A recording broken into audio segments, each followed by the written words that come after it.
这首 APT 不到2周就已经在 YouTube 突破了2亿播放量，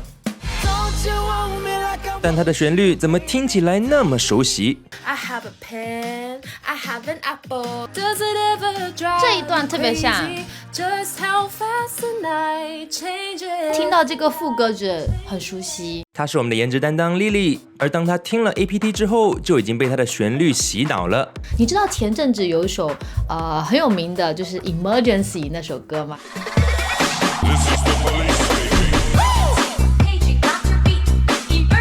还有像之前的那个 Okane， 还有包括海底捞员工跳的那个科目3的舞蹈。那个歌曲很有魔性啊，那个旋律就可能在你脑子里出不来。这不就是因为他们总是重复吗？就让人忘不了。但我想知道，为什么这样的音乐这么容易让人上头？而我们的大脑更容易被什么样的音乐洗脑呢？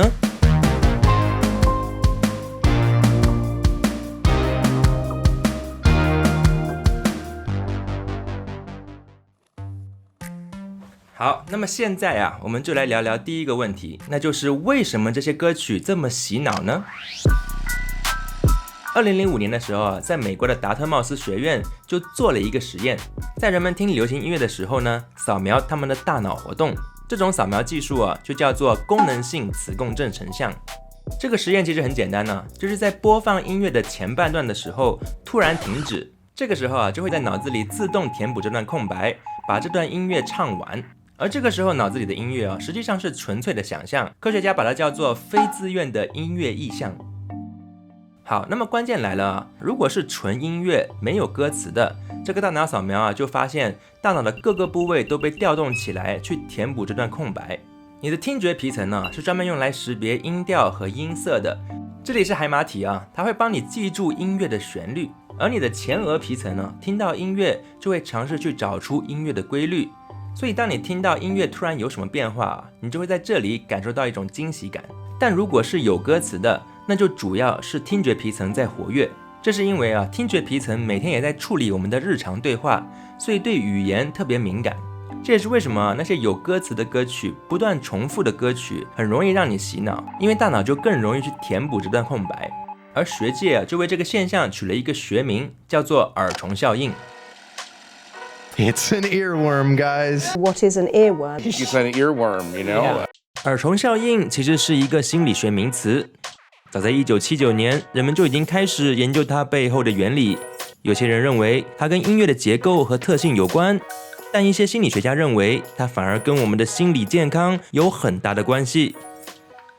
当我们用心理学来研究这个音乐的话，我们可能会有完全不同的一个视角，因为对于心理学家来说他们会觉得，如果你脑子里面出现一种旋律的话，那肯定是因为你内心里面有一个心理的需求。是说情绪吗？对，这个包括情绪，然后也包括说你的荷尔蒙分泌，还有就是我们大脑里面有一个奖励机制啊。但是在根本上来讲啊，如果你的脑子里面经常出现某种声音的话都是些不是很好的事情比方说，如果你有创伤的话，就是说你可能经常回忆到一些对话，它让你觉得很受伤，这也是一种反复出现的声音。又或者是说你有强迫症 OCD 这样的话，你也会因为一些很小的事情反复的被它困扰。其实我觉得每个人或多或少是有一些强迫症的，比如说我衣橱只要比较乱的时候，我就会有一点被trigger到。我发现说我脑袋里就会不断的想起这件事情，一直到我收拾完为止，我都会蛮焦虑的。就这个脑子里面出现旋律的情况，就跟这种症状很相似嘛。不同点就是创伤啦，还有强迫症，它是给你带来负面情绪。对。但是这种洗脑歌，如果你喜欢的话，它就是正面的。如果你觉得听着听着就烦了，那你就是负面情绪，对不对？但是它们有可能来自同一个心理需求，就是你要应对你心里的一些压力。尤其是那些感觉到压力很大，工作很疲劳啦，睡眠不足这些人呢，他们就更容易出现这个耳虫效应。会不会城市里的工作人士比较忙碌的，就更容易被洗脑歌给吸引住呢？我们可以举一个例子，就是很多孕妇嘛，他们在生产之前都会有很大的压力，产前忧郁症对，产前忧郁症，这些人呢，他们就很容易出现这个耳虫效应。所以这些心理医生他们知道这一点呢，就会通过放一些舒缓的音乐啊，来安抚他们的情绪。这是不是一种音乐治疗的方式？对，没错，就是因为了解到心理压力和音乐之间的关系，所以他们就会用这种方式来治疗。换句话说，如果你很容易被这些歌曲洗脑，那有可能在你的潜意识里已经积累了很多压力，而为了让你分心，你的大脑就让这个旋律浮现出来，然后一直循环。但它很有可能让我们陷入一个更大的恶性循环。如果你睡觉之前睡不着，你会做什么？刷手机。这就是问题的关键啊！因为现在很多人睡前刷这些短视频啊，然后呢就会听到这里面的洗脑歌曲嘛。那现在就有研究发现啊，睡前听这些歌曲的人，他的睡眠质量可能就比普通人要差。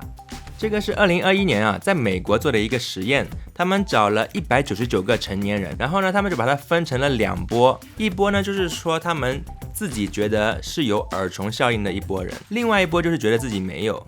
所以是99人一组，100人一组吗？